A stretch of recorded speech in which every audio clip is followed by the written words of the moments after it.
paid for their college tuition, you know? Really? Bragging about that. Don't you realize how big a deal $50,000 is? Oh, just stop it. Don't act so high and mighty. Don't even come to my daughter's wedding. That's what my eldest son's wife said as she berated me. I couldn't take her constant disdain for me any longer. With a big smile, I retorted, if that's how you feel, I'll gladly not attend. My name is Catherine, a 69-year-old housewife. My husband passed away 4 years ago, and I've been living alone in our spacious home once our home was bustling with our 2 sons, my husband and me. Now my eldest son Bob is 47, and my younger son Mike is 43. Both have their own families. Our home was once lively and noisy. The boys were always running around in the yard playing catch, and sometimes they'd argue while playing video games. Each time they fought, my husband and I would have to intervene, sometimes even confiscating the game for a while. As they grew older, they stopped fighting and began focusing on their futures, discussing high school and college plans. Both of them were studious, even asking to attend tutoring sessions. Thanks to their hard work, they got into prestigious universities. Sending both sons to college was financially challenging. However, my husband had a good job and position, so we could provide for them without any financial strain. After our sons became independent, my husband and I enjoyed our time together, taking things slow and cherishing each day. My spouse and I traveled abroad, took short trips to local hot springs, and made a ton of great memories. As years went by, Bob got married, followed by Mike. Life's changes often happen unexpectedly. As my husband and I excitedly anticipated seeing our grandchildren's faces, we celebrated our sons' marriages. And Bob and his wife had a child shortly after getting married. The beautiful baby girl born to them was named Emily. Meeting our first grandchild was incredibly emotional. My husband and I, now easily teary-eyed with age, couldn't help but cry tears of joy when we held Emily. Come on, Mom and Dad. Don't get that emotional. Bob joked, but our tears kept flowing. For every milestone in Emily's life, we tried to provide generous gifts. For various events like birthdays, school entrances, and graduations, we chipped in money. Seeing my grandchild happy always warmed my heart, and it was also great to see my eldest son, Bob, pleased by it. Bob frequently sent us photos of Emily, which became something we eagerly looked forward to. A few years later, Mike and his wife had a son, a charming little boy. We felt blessed that both our sons had children. Just as we did for Emily, we celebrated and spoiled Mike's son too. Family gatherings during holidays, barbecues in the backyard where Bob and Mike used to play, were always a joyous time. Seeing our sons now as parents made us reflect on how quickly time had passed. Emmy flew, and our grandkids grew rapidly.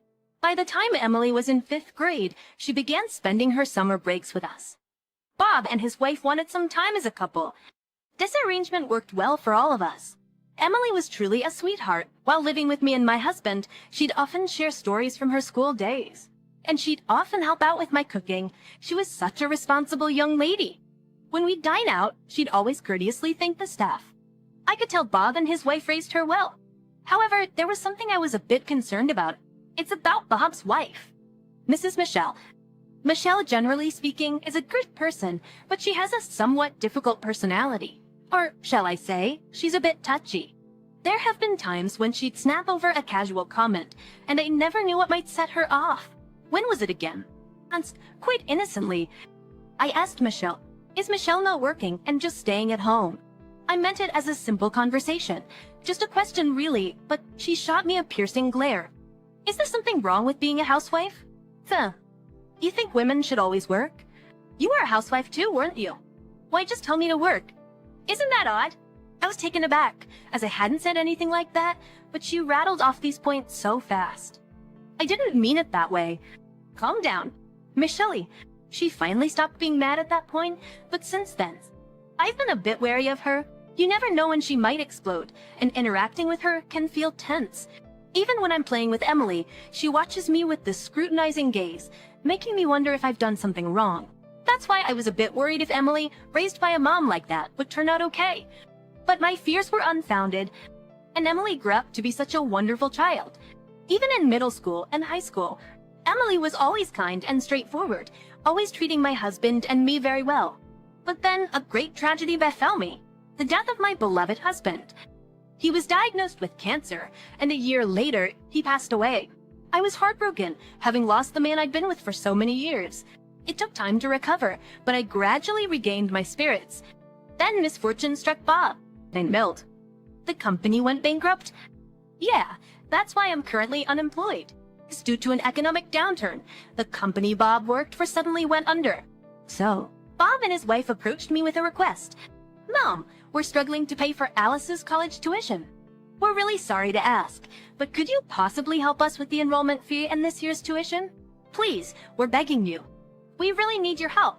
It pains us that even though our daughter got into the college she wanted, we might not be able to send her. Even Michelle pleaded with me, bowing her head. Of course, I'll help. I'll do anything for my dear Emily. I immediately gave Bob the money for the college enrollment and first year's tuition. Well, thank you so much. We'll never forget this kindness. It's okay. Just reach out whenever you're in trouble. Later on, it seems Emily was able to enroll in college without any issues. Emily, are you enjoying college? Yeah, it's so much fun. I've made friends, and the classes are really interesting. I'm happy to hear that. Seeing Emily happy made me feel good about helping out. Then, I got news from Bob that he had found another job. I'll pay you back the money you gave us. No need. Bob, consider it a gift. Focus on saving up and making up for the time you were out of work. Thank you, Mom. Everything seemed to have worked out just fine. That's what I thought, but almost a year later, my eldest son's wife, Michelle, showed up at my house alone. What brought you here, Michelle? It's rare for you to come by yourself. I've a favor to ask. What's wrong? Will, I was hoping for some help with the college fees again this year. What? Isn't Bob working steadily since he found another job? Shouldn't he be able to pay the tuition by now? The thing is, with the new job, his salary got cut quite a bit. Really? He never mentioned that. He probably did. He probably didn't want to worry you. I see. It does sound like something Bob would do. Bob always had a strong sense of responsibility and tended to shoulder everything himself. When it came to the admission fee and first year's tuition for Emily's college, he probably really was at his limit, which is why he reached out to me. And after finding a new job, he probably thinks he can't rely on me anymore. I came today without telling Bob. He keeps saying he'll manage on his own, but thinking about saving for a retirement and all, things are genuinely tough. That's why I thought I might ask for your help again. Michelle lowered her head as she spoke. After some thought, I decided to help them out again this year. That's all right. There's still some inheritance left from my husband, and above all, it's for Emily. I always thought I'd do anything for my lovely granddaughter. Thank you so much. Oh, can you keep this a secret from Bob? He'll probably feel responsible and get worried. All right, I understand. Since then, Bob's family visited my home a few times, and both Bob and Emily seemed happy and lived their everyday life without any issues. Then a year later, Michelle came to me again, asking for financial support for Emily's tuition. Bob's income hasn't increased yet. Yes, that's right. The rent for our apartment is pretty high, and living expenses are tough. I'm embarrassed to ask, but can we get some help again? I began to feel like something was off around this time. I mindlessly supported them without doubting Michelle. I just wanted Bob and my granddaughter, Emily, to live a peaceful, happy life and handed over money thoughtlessly. Being alone at home probably made me feel lonely, and I think helping others filled a void in my heart. But the following year, Michelle came asking for Emily's tuition again. This time, I was truly at a loss. Are you guys really that strapped for cash? You might not understand being on a pension and all, but times are tough. Oh, I see. We're really struggling here. With the job market being so tight for Emily, if she doesn't graduate from college, I don't know what will happen in the future. Michelle broke into tears. Hey, Nichika Michelle, calm down. It's okay. I'll help out. Please don't worry. Thank you so much. So in the end, I ended up paying for all of Emily's college tuition. That's a whopping $50,000. Future grandma, I graduated from college and got a job. Emily, congratulations. It's all thanks to your hard work. Exadi. Thank you. But it's all thanks to you. Grandma. Trent, you paid for my college enrollment and first-year tuition, didn't you? Dad told me how you helped when his company went under. Thank you so much. Oh, don't worry. I felt it was more than enough to be appreciated like that by Emily. From then on, Emily started working hard as a young professional. She occasionally contacts me or visits me on her own, and it seems she enjoys her job and lives a fulfilling life every day. It's a real joy when Emily makes the effort to visit me, especially since I live alone after my husband passed away. I truly think Emily is a gem. Mike's family moved to a distant place about 15 years ago due to a job transfer, so it's such a blessing when Emily visits. And about 2 years after Emily started working, she came to my house one day. "Emily, you look so happy." "Oh, can you tell?" "I guess I can't hide it." "Oh, what happened?" "The thing is, I'm getting married." Seeing my surprise, Emily blushed and nodded. "Congratulations." "Thanks, Emily. I'm so happy for you." "Thanks." "Timma, you have to come to the wedding." "Of course. I'll be there." "I can't wait." I was over the moon. My sweet little granddaughter is getting married. Time really flies. I looked forward to the wedding day and sent back the response to an invitation as soon as I received the invitation. It's Emily's big day soon. Maybe I should go to the salon and get a new outfit. Just as I was thinking about this, Michelle suddenly came to my house. "Hello, Bat Michelle. What brings you here?" Michelle had a rather stern look on her face. I had a feeling this wasn't good. She stormed into the living room and sat down on the sofa without a word. I took a seat across from her, wondering what was going on. "I'll get straight to the point. Could you please not attend Emily's wedding?" "Wedding? Why?" "'Cause we find your presence annoying." "And annoying?" I was taken aback by her words. "Hold on a minute. You can't just tell me not to come to the wedding out of the blue.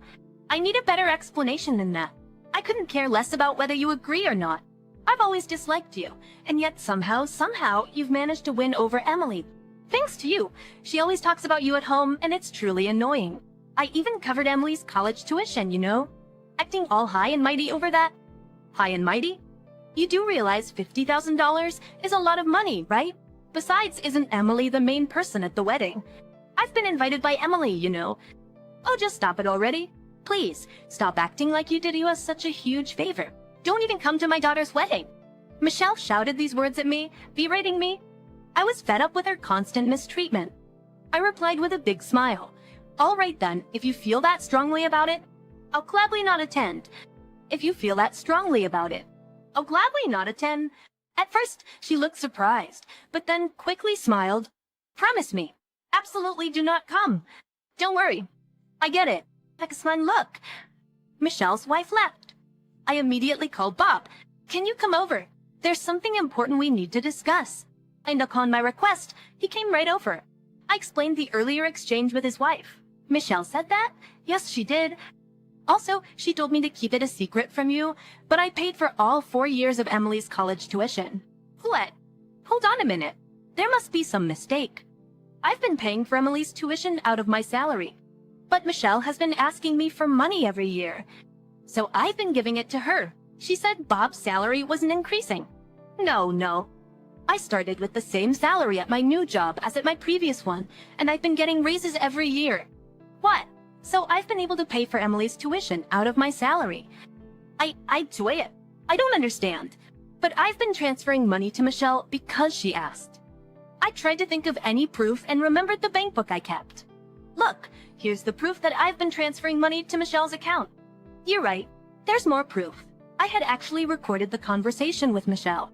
I had a bad feeling when she first came over with a sullen face. "You mean she's been scamming you for money?" Bob was shaking with mad. "So was I. I will never forgive that. We should call Emily here." Bob said that and called out to Emily, hearing that there was an important matter to discuss. Emily, who had come over, was a bit nervous. However, after hearing the story from Bob, she was lost for words. "Wait, my mom did." But Emily started to speak, as if she remembered something. I did wonder why she was always buying designer brands. I thought maybe Dad's salary had increased, but now I see she was using money she'd taken from Grandma. We were livid and vowed to get back at Michelle. On the wedding day, I did not attend. Instead, Bob let me watch the ceremony through a video call. I could see Michelle, who knew nothing, cheerfully drinking wine. Then it was time for the bride to read a letter to her family, and Emily stepped up to the microphone. "I have something to share with all of you today. My mother, who's supposed to be here today, couldn't make it. She was very kind and always treated me with love. That's why I loved her so much. I really wanted her to be here for the wedding, but she couldn't come today because of a certain reason. It's because of my mother. My mother despised my grandmother, who's her mile, and told her not to attend the wedding. Moreover, even though she wasn't really in need of money, she took advantage of my grandmother's kindness and collected $50,000 for my college tuition. The room began to murmur after Emily's statement. I could see Michelle rushing towards the stage in panic. Hey, Emily, what are you talking about? You know it's not nonsense. We have evidence, and we know what you did with the money you took from Grandma. Oh, Mom, you were cheating behind Dad's and my back, weren't you? It's no use hiding it. We had it investigated by a private investigator and got all the evidence. Dad's planning to divorce you and ask for alimony, and he will also ask for the $50,000 you took from Grandma. No way. Emily sank to the ground, looking devastated in front of the crowd after revealing such a scandal in front of so many people. How could she go on? Later, Emily apologized to the guests and generously gifted everyone a glass of fine wine before confidently returning to her seat. Michelle hastily left the venue. I watched the scene through the video call, thinking serves her right. After that, Bob and Michelle got divorced, and Bob demanded alimony from Michelle and her affair partner. Furthermore, he also demanded the $50,000 that was swindled by Michelle. As a result, Michelle ended up with a debt of $80,000. She's reportedly working multiple jobs now, trying her best to pay off the debt. Meanwhile, I started living with Bob in our family home. Emily and her husband often come over, and we all go out to eat together regularly. I plan to cherish my time with Bob, Emily, and other family members and live a happy life from now on.